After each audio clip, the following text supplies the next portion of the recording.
this week, Artist Date is just me getting back into a day workout routine.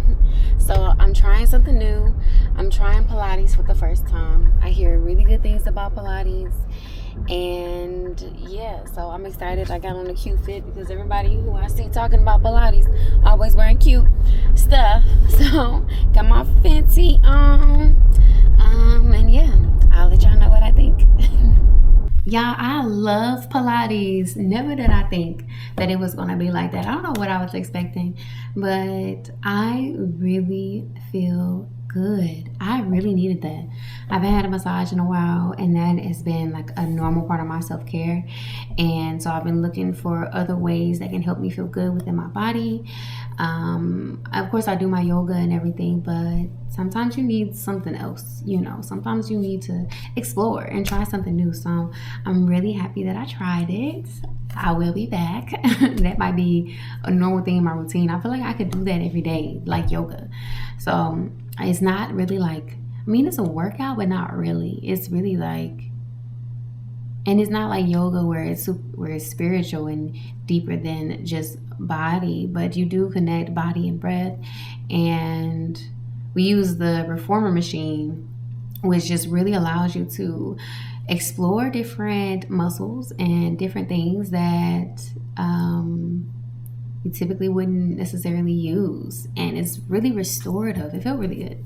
I definitely want to try some more. And I mean, if there's more challenging classes, I want to try that too. But this was just like a basic open equipment introductory class, and I loved it. Absolutely loved it. 10 out of 10 recommend, okay?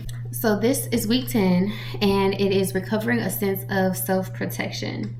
And I love how she started it off. She started off with the sentence, creativity is God energy. And I really highlighted that whole paragraph because the whole thing was good. And just to kind of bring it to a smaller section, she really had us explore what things we use that block our creativity. What things do we use that, keep us from our creative energy, like eating foods. So she said that for some people, food is a creativity issue. Eating sugar or fats or certain carbohydrates may leave them feeling dulled, hungover, unable to focus, blurry. They use food to block energy and change. So really exploring how we use different things to block our energies. Because we've all heard about the itis and stuff like that. So when you eat and then you just feel like dulled to the world, you can't really focus. And if your stomach is upset, you really can't focus on too much else. Like that is going to take your energy. It's going to take, especially your creative energy. And the way that we eat is definitely impacts our energy and how we're able to connect with source and all of that. So definitely feel that. And then one part was like exploring fame. And she was saying that fame is really a shortcut for self-approval. So like, why do we desire fame? And it's like, because that's somebody else acknowledging us.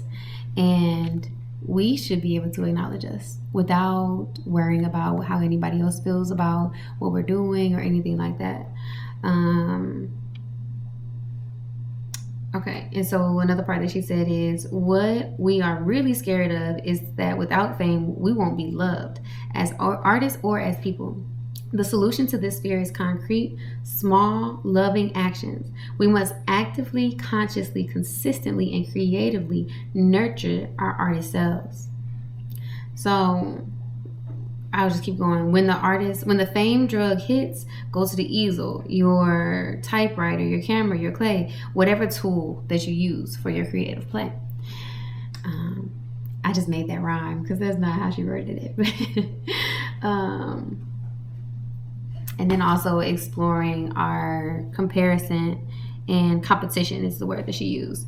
And she was saying that the desire to be better than can choke off our desire to simply be. And that is one of the things that I really preach, is like giving ourselves time to be, to just be, to not worry about any of these other little things, like to literally just give ourselves time to be.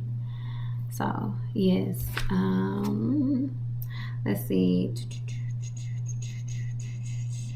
And also, like, the way that we use originality, and like, oh well, that person did it, so I can't do it anymore. But like, there's literally nothing new up under the sun. All of us are putting our own twist to things, especially when you're connected to collective consciousness. There's going to be a lot of things that are similar, and that's actually a good thing for you as an artist, because there's times when things are trends. So if you are already connected to that energy, even if somebody ends up putting something out first that's similar to what you've been working on, that doesn't diminish what you've been working on. Because that's something that I had to come, like, a lot of people are doing meditation albums now. And my next album is a self-care tape. And I've been working on this for years. I just been kind of feeling stuck in it. So I haven't put anything out. So then when other people started doing it, it's like, man, I don't want anybody to think that I'm copying. I don't want anybody to think this or that. But like, it's really not about nobody else. Like, this is what I've been working on for years. And it's taken me being on this journey of caring for myself to create a self-care tape. Like, yes, it's a journey, but this is the vision that was given to me. It wasn't given to me for me to back away just because of what other people are doing. Nobody has my experience. So I like that. That realization. That's a good realization. I need to leave this lock apart. Leave this lock alone because I'm about to pull it apart. Okay, so getting into the task. I did the first 2 this week, and it was to you write down 7 things: alcohol, sex, money, work, drugs, food, and family/friends. And you put that on paper, and then you pull from a bucket, or she said envelope, but I just used something else. And you continuously pull. And she was saying, like, sometimes you might get the same thing, but sit with that thing that you keep getting, because that's also significant. And so I actually got the same ones over and over again, kind of. So the main ones I got was alcohol, sex, and money. And then after I put money back 2 times, I ended up pulling drugs. But I really had like picked drugs out. And then I was like, that's not how you're supposed to do it. You're not supposed to pick it. So then I was like, all right, well, let me go back to drawing it.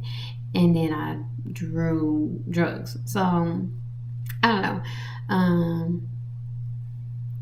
I really just explored how, like when I was in the Navy, I used alcohol to drown out everything else.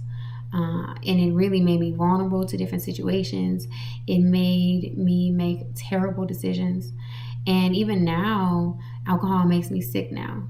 And the fact that I like the taste will draw me to want to drink again. And then I'll feel sick. And it's like, that made me think about my desires and how a lot of times I give into, I need to leave my hair alone. I give into my desires and I forget the goal. So making sure that I'm not giving into just the flesh part of it that is not serving my highest good. And that goes for sex, money, sex and alcohol. I feel like I have a healthy relationship with money. So that's why I put it back when I drew it 2 more times. Because I wrote out about like money and like how like I used to have a lack mindset, but like where I am now, I have a very abundant mindset. And one thing that was negative about money, because it's supposed to be like negative things, but I ended up putting some positive stuff in there because I don't really have a negative mind. And what did I say? Oh, that I did have a lack mindset surrounding money and music. Because when I first started getting into music, it was like I was using so much money to produce all of these things. And as the artist, you pay everybody else. So it felt like I was just in a constant loop of just expending with no return. And so that aspect of my relationship with money and music is something that I have to address and really look at, because if I feel like music does not make me money and it is only taking from me, then that's not going to make me want to create music. And I think now I have much more of an abundant mindset because I'm applying for grants. I'm, looking at all these different ways to fund my project. And that, because I look at money as a good thing. I grew up in a religious cult where they told us money is the root of all evil and they want to keep you oppressed and down and poor. But that's not how I live now. So, again, addressing the old thoughts that I was groomed to consider, and now acknowledging where I am and who I am and my relationship with money and all of that. So, I think it was good. I do think it was good. And I did write that money was pulled 2 more times, but I don't view money as negative. So I have resistance in writing 5 more things about money. And I felt like drugs wasn't really what I was supposed to pull, so I ended up just not even really writing the 5 things for that. So I just said that I think drugs, it depends on what you consider drugs. I consider what you would get from a doctor or pharmaceutical. To me, those are drugs. But things from the earth, which other people may consider to be drugs, I don't consider them to be drugs when they're used appropriately. So like things from the earth, mushrooms and marijuana and cocoa leaves. The things directly from the earth, not the things that they put together chemically in a lab and that they create for their own things, but how it actually comes from the earth. I don't see anything wrong with them. I think that that's medicine. These are herbs. These are things that traditionally we have used for years to help us with different things. So, acknowledging that as well. And my growth within that, because it took a while. And I don't abuse things. The only things that I have abused was alcohol, and I have self-medicated with MJ because for like mental health and stuff like that. But I do appreciate that I have that tool. And so then number 2 was to just list out some things that you love. So I got a long list of things that I love because I love a lot of things. This week, it feels a lot better than last week. I think last week I addressed a lot of shadows. And so I really love that. This week I was able to come forward with more joy and clarity. And yeah, I received so much clarity this week.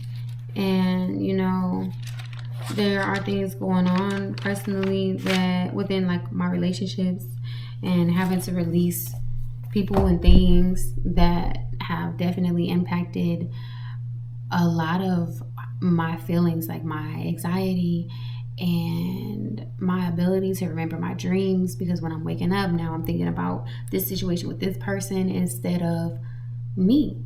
And I realize I have to stick to writing my morning pages first thing, not picking up my phone, not doing anything else, but sitting with the thoughts, sitting with my dreams first thing. That's what I have to do for me. And another one of the tasks was setting boundaries and setting like, I forgot what she said, but like specifically saying like, okay, I'm not doing that.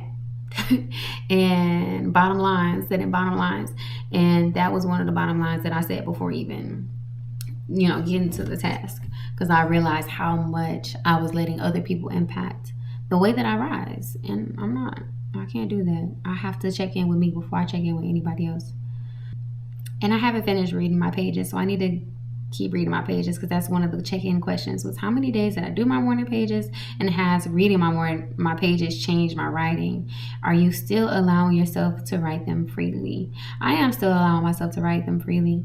And my artist date was going to Pilates and enjoying some coffee afterwards. I am creating some flyers to take with me to InvestFest, and so that I can pass them out. I'm really happy and excited with the way that the flyers came out. They look so good. And I'm going to be inviting people to my yoga retreat.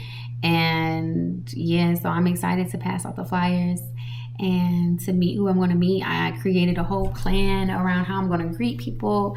And yeah, I feel like this is well, this is the time. I feel well prepared. Other times when I went to Invest Fest, I didn't really feel like I was prepared. I didn't really feel like I knew what I had to offer. So I took this time to really sit with myself and sit with my gifts and sit with what I am offering, my purpose.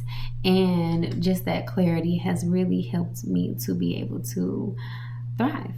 And I am excited because I'm both inviting people to join and also inviting people to sponsor, because I've had people who are single mothers, people who are youth tell me that they want to come to the retreat, but they may not necessarily have the funds. And so they're trying to figure it out. So my goal is to find sponsors who are willing to help a single parent and a youth come to the retreat. And again, this retreat is co-ed, so that can be either a man or a woman. So I'm really excited because I know I'm going to find those sponsors because people need it. And this is the type of conference for that. It's a tax write-off for companies. And some people come to InvestFest looking to have an opportunity to invest in people. And this is such a huge investment for people. And so I'm really excited to be able to offer this. And 10% of the proceeds is going to go, or 20% of the proceeds from the sponsorships is going to go to either Big Brothers Big Sisters, or I forgot what the other nonprofit was called, but it's for single parents. And I wanted to make sure, like, I'm pretty sure it's going to end up being a single mother because there is more single mothers than single fathers, at least in my field view. But I wanted to make sure that I allow that opportunity for everybody, because single fathers deserve it just as much. And I feel like a lot of times single fathers do get more praise for being a single father than a single mother. But I'm not trying to discriminate, y'all. Like, I love my men, and I feel like men have been left out of the self-healing conversation. And so, yes, it's open to both. It's going to be fair. I'm not going to, even though I feel that way, like, I'm not going to be like, oh, well, I want to give it to a man. Like, no. The people who join the challenge to receive the sponsorship are going to have a fair chance. I'm not discriminating against anybody for anything, okay? Because I love people, and I know that whoever it goes to is going to be the right person. So, yes, that's week 10. I'm feeling really good, especially because I just did Pilates today, and that was so good. Oh my God, I didn't realize how good Pilates can make you feel. I needed that. I really needed that. So I'm really grateful for my artist date this week. That was really good. And so for next week, week 11, so I'm almost done, recovering a sense of autonomy. This week we will focus on our artistic autonomy. We examine the ongoing ways in which we nurture and accept ourselves as artists. We explore the behaviors that can strengthen our spiritual base and therefore our creative power. We take a special look at ways in which success must be handled in order that we not sabotage our freedom. So I'm excited. I'm so excited to almost be done. Like, I stuck it out. I'm continuing. I'm doing the things, and I'm also going to an artist development. I gotta actually head out like now. I'm going to artist development and today, and then also I'm about to start back my writers group because I haven't been to my writers group either, I realize. So there's so many things that I'm realizing I can lean on, and I'm going to lean on to help me on this journey of self-discovery, self-love, and I'm grateful. All right, y'all. I'll see y'all next time. Peace.